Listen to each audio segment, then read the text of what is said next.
This is not good news for Zelensky because he was very much hoping to meet Donald Trump on this visit. They've had a very troubled, long history, as we know, but the prospect of Donald Trump in the White House come next year means that they need to have some kind of rapport, at least a relationship.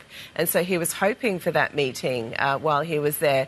But Donald Trump has now criticised him for making a pit stop at a Pennsylvania weapons factory. He's saying that's a swing state. It was obviously a partisan move during the U.S. election. He's saying that it was favourable for the Democrats, and also because Zelensky's been criticising Trump, he says, in turn for his comments about the war. So it's all gotten very messy very quickly, and the wheels have kind of fallen off the hopes for this meeting as a result. And so now, of course, Zelensky is meeting Joe Biden, but they've got an established, very warm relationship. He's meeting Kamala Harris, of course, the Democrat contender, who he doesn't really have a relationship with, and that's important too.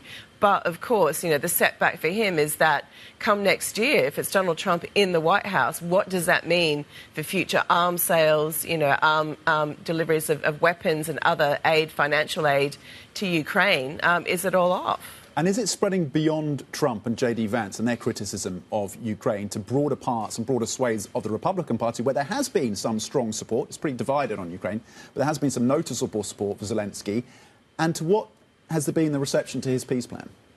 Well, that's exactly right. I mean, some senior Republicans have been very ardent supporters of Ukraine, in fact, pushing the US to do more to support Ukraine. But this seems to have really upset them, this visit to this factory, and what it was designed to do is unclear. But what it's done, obviously, is upset them all. And again, that means when it comes to things like congressional support for Ukraine, and that's really important to get some of these packages through. There's only so much the president can do themselves through their own power.